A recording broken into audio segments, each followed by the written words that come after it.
UP police sub inspector के लिए physical की तैयारी कैसे करें, फिजिकल में कौन कौन से इवेंट्स होंगे, साथ ही मेल और फीमेल कैंडिडेट के लिए न्यूनतम हाइट और चेस्ट क्या कुछ होना चाहिए, ये सारा कुछ इस वीडियो में डिस्कस करेंगे। तो नमस्कार साथियों, मैं शंकर आपका आप ही के यूट्यूब में स्वागत करता हूं। और साथियों, हम यूपी पुलिस सब इंस्पेक्टर के फिजिकल की बात करें तो फिजिकल में सबसे पहले होगा फिजिकल मेजरमेंट टेस्ट। और साथियों, मेजरमेंट टेस्ट में भी सबसे पहले हाइट, चेस्ट और फिर वेट मेजरमेंट किया जाएगा। इसलिए साथियों हम बात करते हैं सबसे पहले हाइट की। तो मेल कैंडिडेट की बात करें तो मेल कैंडिडेट के लिए न्यूनतम हाइट है वो 168 सेंटीमीटर होनी चाहिए। साथियों, इसमें जनरल कैंडिडेट और जो ओबीसी और साथ ही एससी से बिलोंग करने वाले कैंडिडेट है उनको हाइट में कोई छूट का प्रावधान नहीं है। उनकी न्यूनतम हाइट 168 सेंटीमीटर होनी चाहिए। लेकिन साथियों, जो कैंडिडेट एसटी यानी अनुसूचित जनजाति से बिलोंग करते हैं उनकी हाइट है, उनकी न्यूनतम हाइट 160 सेंटीमीटर होनी चाहिए। अब साथियों हम बात करें चेस्ट की, तो चेस्ट मेल कैंडिडेट के लिए न्यूनतम चेस्ट है वो 79 सेंटीमीटर होना चाहिए और उसमें 5 सेंटीमीटर का फुलाव होना चाहिए। इस तरह से 79 से लेकर 84 तक मेल कैंडिडेट का चेस्ट होना चाहिए। लेकिन साथियों, जो एसटी से बिलोंग करने वाले कैंडिडेट है उनको छूट का प्रावधान है, यानी उनका जो चेस्ट है वो 77 सेंटीमीटर से लेकर 82 सेंटीमीटर तक होना चाहिए, यानी न्यूनतम 77 और उसमें 5 सेंटीमीटर का फुलाव होना चाहिए। अब साथियों हम बात करें फीमेल कैंडिडेट, तो फीमेल कैंडिडेट के लिए न्यूनतम हाइट है वो 152 सेंटीमीटर होनी चाहिए।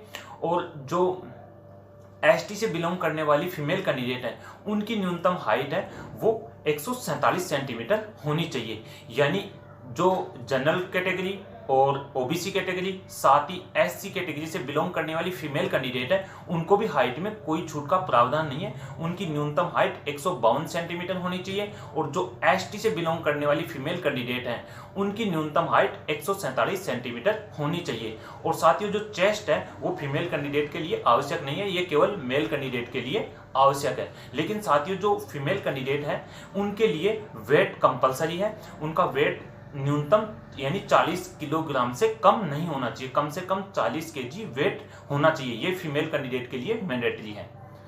अब साथियों हम बात करेंगे, जैसे ही ये मेजरमेंट होगा उसके बाद होगा उसका फिजिकल टेस्ट। अब साथियों हम फिजिकल की बात करें तो फिजिकल में केवल एक ही इवेंट है वो लॉन्ग रन। लॉन्ग रन कितनी, जैसे सबसे पहले हम मेल कैंडिडेट की बात करें तो मेल कैंडिडेट के लिए 4800 मीटर की रेस होगी, यानी 4.8 किलोमीटर की रेस होगी। और उसमें टाइम है वो टाइम 28 मिनट का दिया गया है।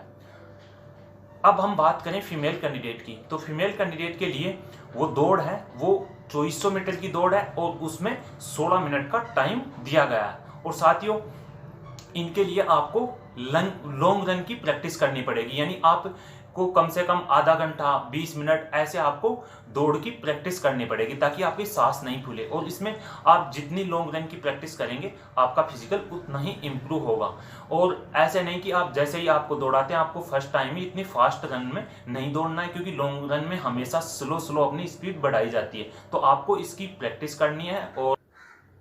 और साथियों, लंबी दौड़ में कभी भी आपको फर्स्ट टाइम पूरी एनर्जी के साथ नहीं दौड़ना है, क्योंकि जब भी लंबी दौड़ होती है उसमें आपको स्टार्टिंग में अपनी एनर्जी के अकॉर्डिंग स्टेप उठाने होते हैं। आप उसी हिसाब से अपने यानी दौड़ स्टार्ट करनी है। ऐसे नहीं कि आप पूरी एनर्जी के साथ, यदि फर्स्ट टाइम ही आप 1-2 मिनट में स्टार्टिंग में पूरी एनर्जी लगा दी साथियों, फिर आप ऑटोमेटिक ही थकान फील करोगे, थक जाओगे कि यार अब नहीं दौड़ा जाएगा। तो आपको ऐसा कभी भी नहीं करना। धीरे धीरे आपको स्पीड बढ़ानी है। जैसे 1-2 मिनट हो जाती है उसके बाद अब आप अपनी यानी बॉडी वार्म अप हो जाएगी, उसके बाद आपको धीरे धीरे स्पीड बढ़ानी है, यानी अपने जो स्टेप है उनको अप करना है। आपको स्टार्टिंग में पूरी एनर्जी के साथ नहीं दौड़ना है। दूसरी जो सबसे बड़ी बात है वो है कि आप मन से अपने आप को थकावट ऐसे कमजोर मत फील करना कि यार, जैसे ही क्या होता है कि कुछ कैंडिडेट आधी दौड़ या आधी से कम दौड़ते हैं उसके बाद उनके मन में ऑटोमेटिक नेगेटिव फीलिंग आ जाती है कि यार मेरे से नहीं होगी। ऐसा आपको बिल्कुल नहीं सोचना है। आपको सोचना है कि यार मेरे से आगे वाले कैंडिडेट भी तो दौड़ रहे हैं, मेरे और साथी भी तो दौड़ रहे हैं। आप उनको देख के अपने आप को पॉजिटिव एनर्जी में रखना है कि यार ये भी तो दौड़ रहे हैं, कुछ भी नहीं है, 5-7 मिनट की बात हो रहा है। ऐसे सोच के आपको दौड़ना है कभी भी मन में, क्योंकि हमेशा मन ही आपको वो एनर्जी देता है, वही पावर देता है जो आपको दौड़ में, लंबी दौड़ में सफल बनाता है। क्योंकि यदि आप नेगेटिव सोच लिए वहीं साथियों आपकी बॉडी ऑटोमेटिक लूज हो जाएगी कि यार अब मेरे से नहीं दौड़ा जाएगा, आप वहीं रुकने की कोशिश करोगे। तो ऐसा बिल्कुल भी नहीं सोचना है। आपको पॉजिटिव माइंड रखना है, पॉजिटिव एनर्जी के साथ कि यार और साथी भी तो दौड़ रहे हैं। और तीसरी इंपॉर्टेंट बात है कि आपको श्वास है वो हमेशा नाक से श्वास लेके दौड़ना है। आप जब भी प्रैक्टिस करते हैं तो भी आपको यही प्रैक्टिस करना है कि नाक से श्वास लेके कैसे दौड़े, क्योंकि यदि आप मुंह से श्वास लेंगे तो आपका गले सूखने की जो प्रॉब्लम आती है, अब जैसे गर्मियों का टाइम भी हो जाएगा तो आपको सबसे ज्यादा प्रॉब्लम आएगी गला सूखने वाली। तो इसलिए आपको जब भी प्रैक्टिस भी कर रहे हैं तो आप लंबी दौड़ की प्रैक्टिस में हमेशा नाक से सांस लेके दौड़ने की प्रैक्टिस करें। यदि आप मुंह खोल के दौड़ेंगे तो फिर साथियों आपका गला सूखेगा और आप थकावट फील करेंगे। तो इसलिए आपको इसका दूसरा उपाय भी है कि आपको या तो 4-5 किशमिश अपने जेब में रखना, जैसे ही गला सूखना फील सा हो रहा हो आप अपनी एक आधी किशमिश चबा सकते हैं।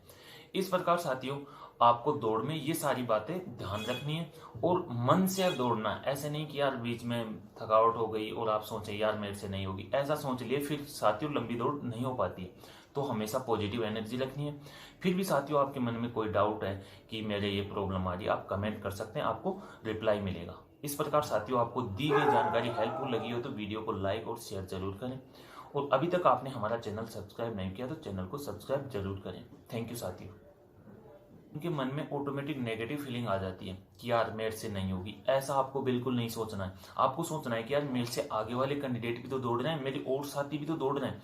आप उनको देख के अपने आप को पॉजिटिव एनर्जी में रखना है कि यार ये भी तो दौड़ रहे हैं, कुछ भी नहीं है, 5-7 मिनट की बात हो रहा है। ऐसे सोच के आपको दौड़ना है कभी भी मन में, क्योंकि हमेशा मन ही आपको वो एनर्जी देता है, कोई पावर होता है जो आपको दौड़ में, लंबी दौड़ में सफल बनाता है। क्योंकि यदि आप नेगेटिव सोचेंगे वही साथियों आपकी बॉडी ऑटोमेटिक लूज हो जाएगी कि यार अब मेरे से नहीं दौड़ा जाएगा, आप वहीं रुकने की कोशिश करोगे। तो ऐसा बिल्कुल भी नहीं सोचना है, आपको पॉजिटिव माइंड रखना है, पॉजिटिव एनर्जी के साथ कि यार और साथी भी तो दौड़ रहे हैं। और तीसरी इंपॉर्टेंट बात है कि आपको श्वास है वो हमेशा नाक से श्वास लेके दौड़ना है। आप जब भी प्रैक्टिस करते हैं तो भी आपको यही प्रैक्टिस करना है कि नाक से श्वास लेके कैसे दौड़े, क्योंकि यदि आप मुंह से श्वास लेंगे तो आपका गले सूखने की जो प्रॉब्लम आती है, अब जैसे गर्मियों का टाइम भी हो जाएगा तो आपको सबसे ज्यादा प्रॉब्लम आएगी गला सूखने वाली। तो इसलिए आपको जब भी प्रैक्टिस भी कर रहे हैं तो आप लंबी दौड़ की प्रैक्टिस में हमेशा नाक से सांस लेके दौड़ने की प्रैक्टिस करें।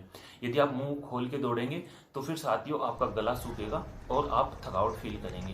तो इसलिए आपको इसका दूसरा उपाय भी है कि आपको या तो 4-5 किशमिश अपने जेब में रखना, जैसे ही गला सूखना फील सा हो रहा हो आप अपनी एक आधी किशमिश चबा सकते हैं। इस प्रकार साथियों आपको दौड़ में ये सारी बातें ध्यान रखनी है और मन से दौड़ना है। ऐसे नहीं कि यार बीच में थकावट हो गई और आप सोचे यार मेरे से नहीं होगी, ऐसा सोच लिए फिर साथियों लंबी दौड़ नहीं हो पाती है। तो हमेशा पॉजिटिव एनर्जी रखनी है।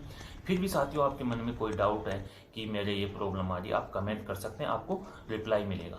इस प्रकार साथियों आपको दी गई जानकारी हेल्पफुल लगी हो तो वीडियो को लाइक और शेयर जरूर करें, और अभी तक आपने हमारा चैनल सब्सक्राइब नहीं किया तो चैनल को सब्सक्राइब जरूर करें। थैंक यू साथियों।